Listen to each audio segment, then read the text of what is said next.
भगवान श्री विष्णु की लीला अपरंपार है। जो उनका नाम जपे उसका उद्धार ही उद्धार है। वैसे पन्ना, राजा परीक्षित ने सृष्टि की उत्पत्ति का रहस्य जान लिया। अब मुनि शुकदेव उन्हें क्या बता रहे हैं? भगवान विष्णु की किस दिव्य लीला को देख रहे हैं?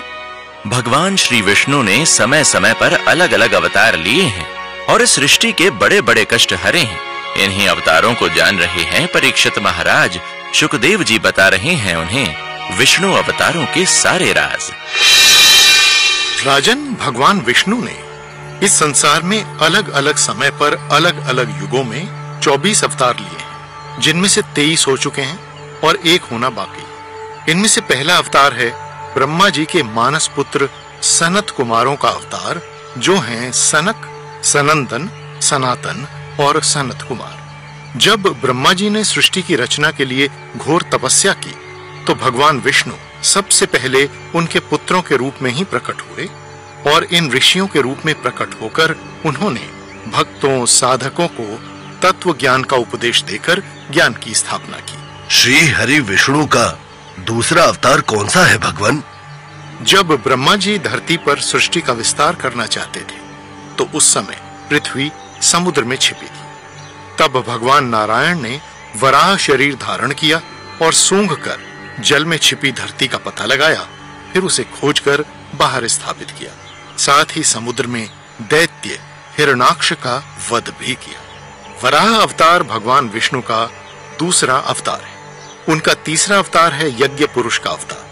प्रजापति रुचि की पत्नी अकूति के गर्भ से वो यज्ञ पुरुष के रूप में प्रकट हुए और यज्ञ की दक्षिणा से सुयाम देवी को जन्म दिया। इसके बाद उनका कौन सा अवतार हुआ?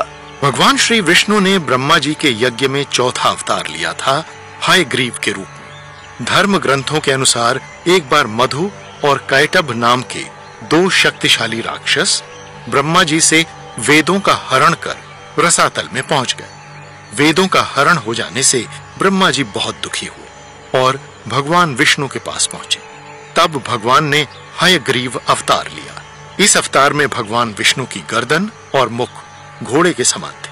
तब भगवान हयग्रीव रसातल में पहुंचे और मधु कैटभ का वध करके वेदों को मुक्त करवाया, फिर उन्हें ब्रह्मा जी को दे दिया। तब भगवान हयग्रीव ने अपनी नाक की सांस से वेदवाणी को सुनाया था। इसके बाद भगवान श्री विष्णु ने 5वां अवतार लिया, प्रजापति दक्ष की बेटी मूर्ति और धर्म के घर नर नारायण के रूप में।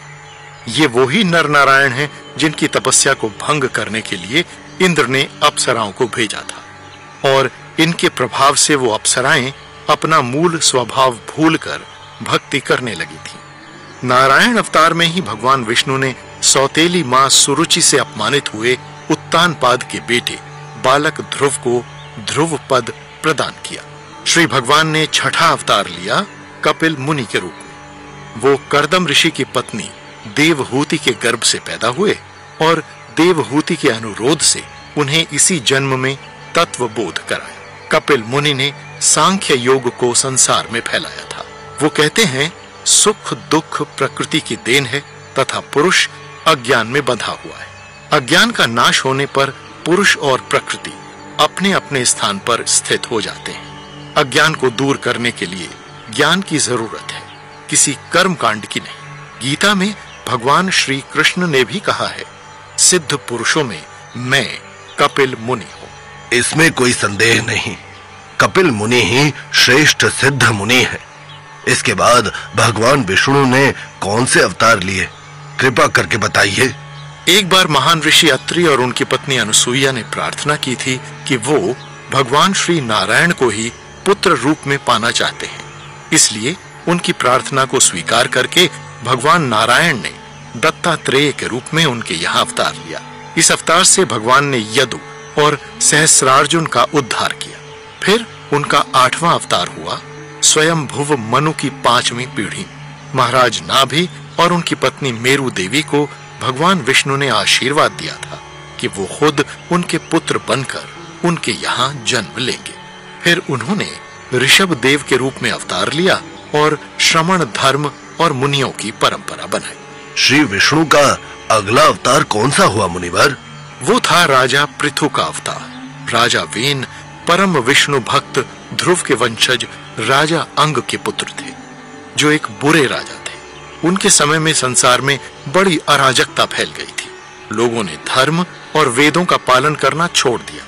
राजा वेन उस समय के तपस्वियों योगियों को भी बहुत तंग किया करते थे। तब ऋषियों के शान के उपदेश दिए। भगवान श्री वेद व्यास ने बहुत से पुराणों और धार्मिक ग्रंथों की रचना की। साथ ही वेदों को भी 4 भागों में बांटा ताकि उनको पढ़ना और समझना आसान हो सके। भगवान श्री विष्णु का 22वां अवतार हुआ श्री कृष्ण अवतार। इस अवतार में उन्होंने बहुत से दुष्टों जैसे कंस, जरासंध, शिशुपाल का वध किया और संसार को गीता जैसा ज्ञान दिया। उनका 23वां अवतार हुआ अंधविश्वास और पशु हिंसा को समाप्त करने के लिए और मनुष्य में प्रेम, करुणा, दया, अहिंसा का भाव पैदा करने के लिए। ये था बुद्ध अवतार। इस अवतार में भी उन्होंने ऋषभ देव की तरह कैवल्य ज्ञान प्राप्त किया और संसार को निस्वार्थ जीवन, अहिंसा और करुणा का पाठ पढ़ाया। भगवान श्री विष्णु का 24वां अवतार होना अभी बाकी है, जो कलयुग में होगा। ये होगा कल की अवतार, जो कलयुग में फैली बुराइयों को, पाप को समाप्त करेंगे। इस तरह भगवान की शक्तियां जरूरत पड़ने पर अलग अलग समय में अलग अलग तरीके से संसार में प्रकट होती हैं और भक्तों की, धर्म की, अच्छाइयों की रक्षा करती हैं। आहा, ऐसा अद्भुत ज्ञान आज सुनने को मिला। आत्मा प्रसन्न हो गई। अब तो यही इच्छा है किसी जन्म में जल्दी से भगवान कल्कि का अवतार हो और उनके दर्शन पाने का सौभाग्य प्राप्त हो। इस जन्म में तो तुम्हें ये सौभाग्य नहीं मिलेगा हीरा, क्योंकि कलयुग अभी अपने अंतिम चरण में नहीं पहुंचा है। पुराणों के अनुसार कलयुग के अंत में दुनिया में पाप और अधर्म बहुत ज्यादा बढ़ जाएगा। तब भगवान विष्णु कल्कि अवतार धारण करेंगे और पापियों धर्मियों का अंत करके फिर से धर्म का राज स्थापित करेंगे। इसी के साथ वापस सतयुग की स्थापना होगी। मगर तुम ऐसा कैसे कह रहे हो पन्ना?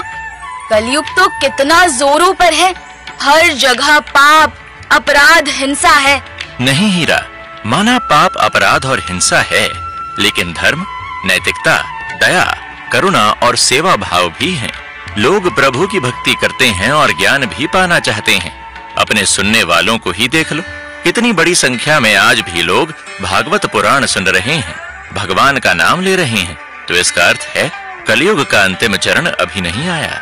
मगर क्या काल और युगों की भी जानकारी पुराणों में दी गई है, जो तुम इतने भरोसे से कह रहे हो कि अभी कलयुग का आखिरी चरण नहीं आया? हाँ बिल्कुल, भागवत पुराण में काल की पूरी जानकारी दी गई है। देखो आगे वही तो सुना रहे हैं शुकदेव जी राजा परीक्षित को। ये ज्ञान है पुराणों का, इसे जिन खोजे तिन पाइया।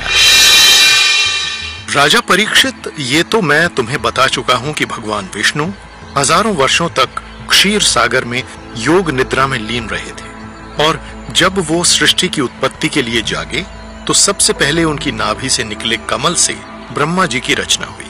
यही वो समय था जब ब्रह्मांड में जीवन की पहली उत्पत्ति हुई और तभी से समय को युग में मापा गया। ब्रह्मा जी ही वो शक्ति हैं जिनके जन्म लेते ही ब्रह्मांड ने जन्म लिया। इसलिए ऋषियों ने ब्रह्मांड की उम्र को ब्रह्मा जी के साथ जोड़कर मापा है। अब मैं तुम्हें काल यानी समय की इकाइयां बताता हूँ। परमाणु पृथ्वी का सबसे छोटा अंश कहलाता है। 2 परमाणुओं के मिलने से एक अणु बनता है। 3 अणुओं के मिलने से एक त्रस रेणु बनता है। 3 त्रसेणुओं को पार करने में सूर्य की किरण को लगने वाला समय एक त्रुटि कहलाता है। त्रुटि का 100 गुना समय एक वेद कहलाता है।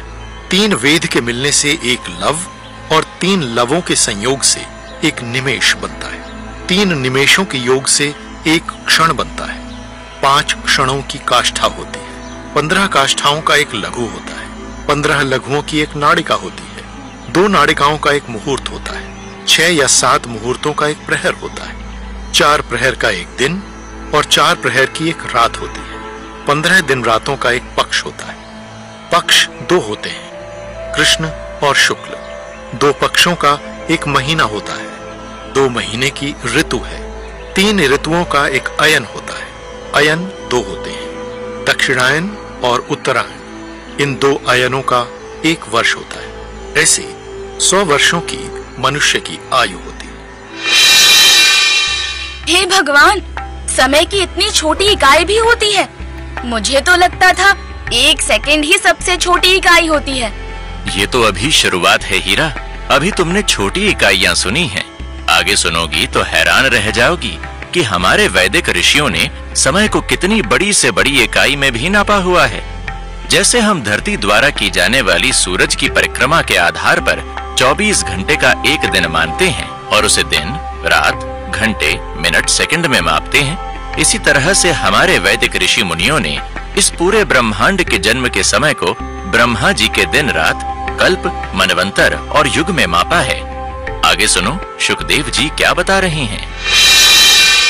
राजन, ब्रह्मा जी की उम्र 100 वर्ष है, मगर ये वर्ष हम मनुष्यों के वर्ष के जितना नहीं होता। सृष्टि के पैदा होने से लेकर विलीन होने तक का समय ब्रह्मा जी का एक दिन होता है। ब्रह्मा जी का एक दिन एक कल्प कहलाता है।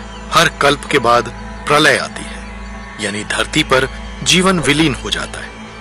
उसके बाद ब्रह्मा जी की रात्रि शुरू होती है, तब कोई जीवन नहीं रहता। उसके बाद उनका नया दिन शुरू होता है, यानी नए कल्प के साथ वापस सृष्टि में जीवन की शुरुआत होती है। एक कल्प 14 मनवंतर को मिलाकर बनता है। प्रत्येक मनवंतर एक विशेष मनु द्वारा बनाया गया होता है, जिन्हें ब्रह्मा जी द्वारा पैदा किया जाता है। मनु सृष्टि में सभी तरह के जीवों की प्रजातियां पैदा करते हैं, जिनका जीवन मनु की आयु के बराबर होता है। एक मनु की अवधि समाप्त होने के बाद दूसरे मनु का जीवन शुरू होता है, और वो भी जीवों की नए सिरे से सृष्टि करता है। इस तरह नए मनु के साथ नया मनवंतर शुरू हो जाता है। ये जीवों की अलग अलग प्रजातियों के पनपने और मिटने का विकास क्रम है।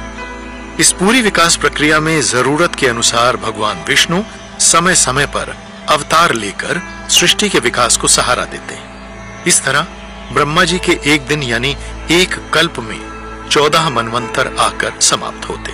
मुनिवर, मनवंतर में युगों की क्या स्थिति रहती है? एक मनवंतर में 31 चतुर्युग होते हैं और एक चतुर्युग में 4 युग होते हैं, जो है सतयुग, त्रेता युग, द्वापर युग और कलयुग। चतुर्युग चक्र का पहला युग सतयुग सबसे बड़ा युग होता है, जिसकी आयु 17,28,000 साल की मानी गई। इसके बाद शुरू होता है त्रेता युग, जिसकी आयु 12,96,000 साल की बताई गई। फिर आता है द्वापर युग, जिसकी आयु 8,64,000 साल की कही जाती है। और अंत में आता है कलयुग, जो उम्र में सबसे छोटा युग है। इसकी उम्र बताई गई है 4,32,000 साल। अगर चारों युगों की आयु का अनुपात देखा जाए तो सतयुग कलयुग से 4 गुना बड़ा और द्वापर से 2 गुना बड़ा है। अगर पूरे चतुर्युग की उम्र देखी जाए तो ये लगभग 43,20,000 साल है। पन्ना, ये तो सच में बड़ी भारी गणनाएं हैं। लेकिन एक बात बताओ, क्या हमें पता चल सकता है कि काल के इतने बड़े चक्र पर इस समय हम कहाँ खड़े हैं? अभी कलयुग चल रहा है, ये तो मैं जानती हूँ, लेकिन कौन सा कल्प है, कौन सा मनवंतर है और कलयुग अपने कौन से दौर में है, ये कैसे पता चलेगा? हमारे वैदिक शास्त्रों और पुराणों में पूरी गणनाएं हैं हीरा। चिंता मत करो, मैं बताता हूँ तुम्हें। वैदिक गणना के अनुसार ब्रह्मांड के इस पूरे जीवन में हमारी पृथ्वी का जीवन 5 कल्पों का है। ये 5 कल्प हैं महत, हिरण्य, ब्रह्म, पद्म और वराह। अभी 5वां कल्प वराह चल रहा है और इस कल्प का 7वां मनवंतर चल रहा है, जिसका नाम वैवस्त मनु कहा गया है। वर्तमान में इसके 28वें चतुर्युग का कलयुग चल रहा है। मेरे मन में एक संदेह है पन्ना, ये जो हमारी वैदिक गणनाएं हैं, जिसके बारे में हमारे पुराणों में हजारों वर्ष पहले लिखा गया है, क्या हमारा आज का विज्ञान और वैज्ञानिक इन्हें मानते हैं? किसी के ना मानने से या नकारने से सत्य को बदला नहीं जा सकता हीरा। लोग तो भगवान के अस्तित्व पर भी सवाल उठाते हैं। इसका मतलब ये तो नहीं कि वो नहीं है। वैसे तुम्हें ये जानकर खुशी होगी कि पहले जिन वैदिक सिद्धांतों को नकार दिया जाता था, अब समय के साथ वे सही माने जा रहे हैं। विज्ञान ने तो बहुत बाद में माना कि हम सब पदार्थ नहीं, ऊर्जा हैं, लेकिन ये सब हमारे प्राचीन ग्रंथों में पहले ही आ गया था। कि ब्रह्मांड का हर एक कण मूल रूप से ऊर्जा है। तुलसीदास जी ने हनुमान चालीसा में पृथ्वी से सूर्य की दूरी को 15th सेंचुरी में लिख दिया था, जबकि ये ज्ञान तब तक वैज्ञानिकों को नहीं था। इसी तरह समय और विज्ञान की हमारी जो भी वैदिक गणनाएं हैं, वो सब सही साबित होती जा रही हैं। पन्ना, युगों, चतुर्युगों, कल्पों की बातें सुनकर तो मुझे लग रहा है इस विशाल सृष्टि में मेरा जीवन कितना छोटा सा है, फिर भी मैं कितनी चिंताओं से घिरी रहती हूँ। इसलिए तो हमें ज्ञान की जरूरत है हीरा, ताकि हम जान सकें कि ये सृष्टि हजारों वर्षों से निरंतर चल रही है। हम इस अनंत समय में कितनी बार मिटेंगे और फिर जन्म लेंगे। यहाँ कुछ भी स्थायी नहीं है, परमानेंट नहीं है। सब कुछ एक दिन बदल जाएगा, फिर इतनी चिंता करने की क्या जरूरत है। हम इंसानों को इस बात को समझना चाहिए कि ये जीवन पानी का बुलबुला है, अभी बना और अभी फूट गया। इसलिए हमें ज्यादा ना उलझते हुए खुद को परमात्मा के साथ जोड़ लें। फिर जितना भी समय यहाँ पर हैं, भक्ति करते हुए आनंद से रहें। इसलिए तो हमारे पूर्वज वेदों, शास्त्रों और पुराणों में हमारे लिए इतना ज्ञान समेट कर गए हैं, ताकि हम छोटी छोटी बातों में उलझकर जीवन का असली उद्देश्य और आनंद ना खो दें। और यही ज्ञान हमें मिलता है श्रीमद् भागवत पुराण को सुनने से। सही कह रहे हो पन्ना, ये तन है जंगल की लकड़ी, आग लगे जल जाई, भजन कर भाई। ये मेला 2 दिन का, भागवत कथा में अब आगे क्या होगा उसका राज बताओ और मुझे जल्दी से वहाँ ले जाओ। तो चलो फिर वहाँ, जहाँ शुकदेव जी कर रहे हैं ब्रह्मा जी से हुए सृष्टि के विस्तार का बखान, और जान लो वो सब कुछ जिससे तुम अब तक थी अनजान। तो चलो फिर, श्रीमन नारायण नारायण।